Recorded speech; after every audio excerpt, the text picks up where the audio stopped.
വിഷമിക്കുന്നത്, നാം എന്തിനാ ദുഃഖിക്കുന്നത്? ഇവിടെ എന്തെങ്കിലുമൊക്കെ നിരോധിക്കുന്നു എന്ന് കേൾക്കുമ്പോഴേക്ക് നാം എന്തിനാ, നമുക്കെന്തിനാ പ്രയാസം? നമുക്ക് പറയാനുള്ള കാര്യം ഇത്രയേ ഉള്ളൂ. അരി തരുന്നത് പോലും നിരോധിച്ചാലും അല്ലാഹു റബ്ബുൽ ഇസ്സത്തിൽ വിശ്വസിച്ചുകൊണ്ട് പ്രവാചകനെ പിന്തുടർന്നുകൊണ്ട് വർഷത്തിൽ 30 ദിവസം നോമ്പ് നോക്കുന്ന ഒരു വിശ്വാസിക്ക് അരി കൂടെ നിരോധിച്ചാലും ആകാശത്തിൽ നിന്ന് വീഴുന്ന ഫാസിസത്തിന്റെ കൊട കൊണ്ട് തടുത്തു നിർത്താൻ കഴിയാത്ത മഴത്തുള്ളികൾ ഉണ്ടെങ്കിൽ ജീവിച്ചു പോകാൻ കഴിയുമെന്ന കാര്യത്തിൽ യാതൊരു സംശയവുമില്ല.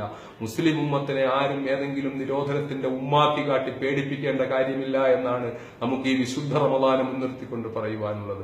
റമദാന്റെ തലേ ദിവസത്തിൽ പുതിയ തീരുമാനങ്ങൾ കൊണ്ടുവന്ന് മുസ്ലിങ്ങളെ പരാജയപ്പെടുത്താമെന്ന് കരുതുന്നവരോട് നിങ്ങൾ ഇത് മാത്രമല്ല, ബീഫ് മാത്രമല്ല, ആടും കോഴിയും സർവ്വ മീനും എല്ലാം നിരോധിച്ചിട്ട് അരിയും കൂടെ നിരോധിച്ചാലും ആകാശത്ത് നിന്ന് വീഴുന്ന മഴത്തുള്ളികൾ ഉണ്ടെങ്കിൽ ഞങ്ങൾ ജീവിക്കും, പുഴയിലൂടെ ഒഴുകുന്ന വെള്ളമുണ്ടെങ്കിൽ ഞങ്ങൾക്ക് ജീവിക്കാൻ കഴിയുമെന്ന് കാണിച്ചു കൊടുക്കാനുള്ള ചങ്കുറപ്പും ജീവിത പരിചയവുമുള്ളവരാണ് മുസ്ലിം ഉമ്മത്ത്.